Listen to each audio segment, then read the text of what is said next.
Good day, I'm Theodore Henry, and this is your JIS News for Monday, August 14.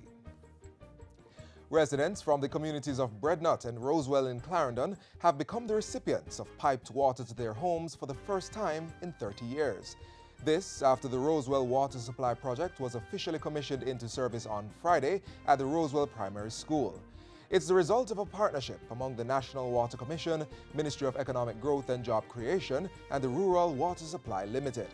Prime Minister Andrew Holness says it speaks to government's determination to explore all methods of delivering potable water to Jamaicans.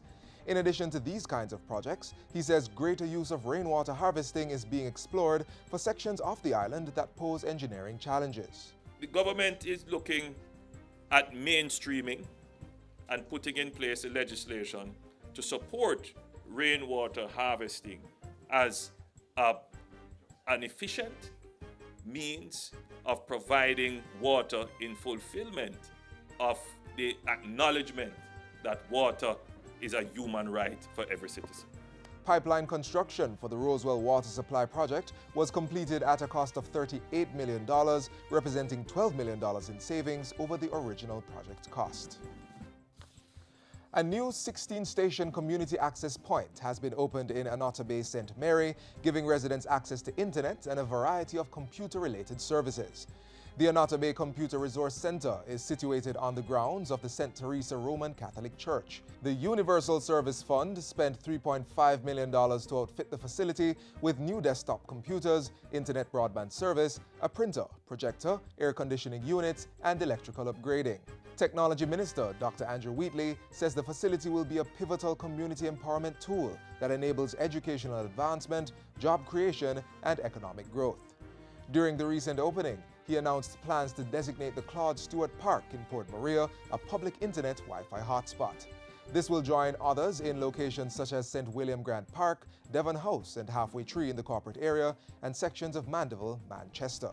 We have to ensure that we not only concentrate on access in the urban areas, but ensure that the entire Jamaica gets access. The Anota Bay CAP Center is the 256th one to be established across the island. At least 15 additional sites are to be established during this fiscal year. The Ministry of Health has launched a social marketing campaign to encourage persons living with HIV to take their medication and to continue to do so for life. The campaign, dubbed Test and Start, Get on Your Meds and Get On with Life, also encourages persons to get tested for HIV in order to know their status. We're targeting all persons living with HIV. We're looking at the newly diagnosed persons as well, and in particular those who are lost to follow up and how we can get them back into care. Data from UNAIDS shows that the risk of progression to AIDS diagnosis was reduced by 53% among people who initiated treatment shortly after diagnosis compared to those whose treatment was deferred until much later. Jamaica has seen a 64% decline in AIDS mortality rates between 2004 and 2015. This is attributed to the introduction of public access to antiretroviral treatment in 2004 and the scaling up of national HIV testing. An additional 1,200 new patients will be eligible to initiate treatment under the Test and Start initiative. Patients affected by glaucoma and cataract will soon have improved access to corrective eye surgeries at the Kingston Public Hospital. This is through the donation of a state-of-the-art laser machine gifted by the Church of Jesus Christ of Latter-day Saints' Global Charities.